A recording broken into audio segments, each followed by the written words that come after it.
Selamat siang pemirsa, kembali lagi dengan saya Amelia.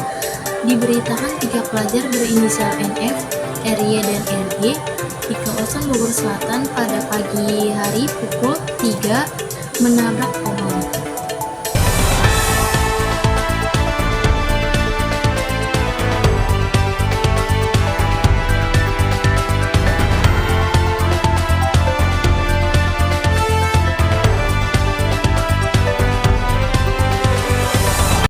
Saat diinterogasi dengan pihak kepolisian, dia mengaku sudah mengonsumsi narkoba atau bisa disebut dengan obat-obatan terlarang. Sampai saat ini, pukul 6 pagi sedang menunggu kedatangan kedua orang tua mereka untuk menjemput anak-anak yang sudah mengonsumsi narkoba. Diperingatkan kepada seluruh masyarakat Indonesia, terutama yang masih pelajar, untuk tidak mengonsumsi narkoba karena membahayakan kesehatan tubuh kita. Otak bisa mengalami hipoksia, kekurangan asupan oksigen, dan overdosis.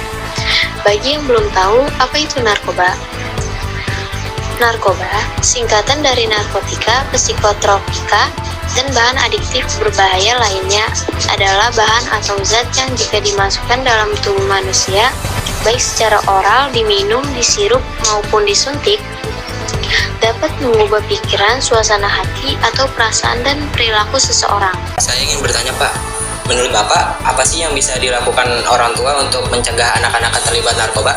Oke, terima kasih pertanyaan bagusnya untuk sekelas SMP kelas 1. Ini pertanyaan bagus. Langkah-langkah yang bisa dilakukan orang tua itu dapat terkait pencegahan narkoba apa? Yang pertama itu begini, kalau anak di luar daripada kebiasaannya, itu orang tua harus salah tanya. Salah tanya ini kenapa?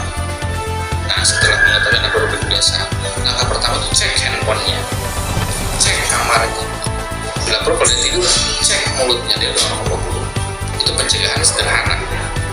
Ya. Terus kenapa dicek handphonenya? Karena sekarang zaman digital. Kita tinggal di kota besar, semua komunikasi itu terjadi di handphone.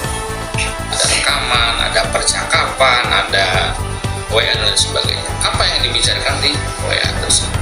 Terus orang tua juga harus tahu dengan siapa dia bergaul, siapa yang datang ke rumahnya, kemudian dia main ke rumah siapa. Orang tua harus tahu. Terus anak sekolah itu maksimal jam 9 itu harus ada di rumah. Tidak boleh anak 9 jam 8. Itu harus tegas orang tuanya. Handphone jam 8 close, tutup, nggak ada main handphone lagi. Itu pencegahan awal, ya. Itu pencegahan awalnya supaya anak tidak terlibat narkoba. Pertama pergaulan dengan siapa dia bergaul, apa yang dia bicarakan, orang tua harus tahu. Jadi orang tua harus tahu ketika ada sedikit keanehan daripada anak.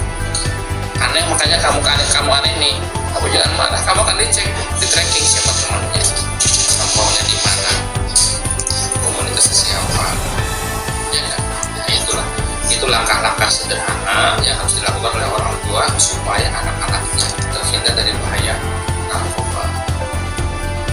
Ya, gitu. Oh begitu, Pak. Oke. Lagi mau tanya kan? Ada lagi nih, satu lagi. Silakan. Apa sih dampak dari penggunaan narkoba bagi pelajar dan masa depan mereka? Itu jelas tadi yang saya sampaikan. Oh iya, Saya ulas lagi ya. Yang dampak itu ada dua. Ada dampak mental dan dampak fisik. Dampak fisik yang lihat orang jadi kurus, matanya kelong dan sebagainya, jadi lemas, nggak punya power. Ya kan, itu dampak fisik narkoba. Terus kesehatan terganggu karena fungsi tubuh jadi rusak oleh bahaya narkoba. Nah, bahaya mentalnya apa? Malas, temperamen, tidak punya empati, hilang kasih sayang, itu berdampak. Bahaya nggak terhadap anak-anak yang sedang melaksanakan pernikahan? Jelas-jelas bahaya banget. Karena dalam belajar itu tidak boleh malas. Dalam belajar itu kita harus memiliki empati yang tinggi, kemudian toleransi yang tinggi.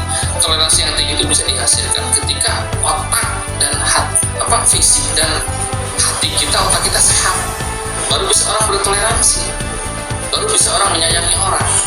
Kalau orang sakit jiwanya, rusak jiwanya, bisa nggak sayang orang? Nggak bisa. situ mah baik, nggak bisa. Itulah dampak. Oke. Oh gitu Pak.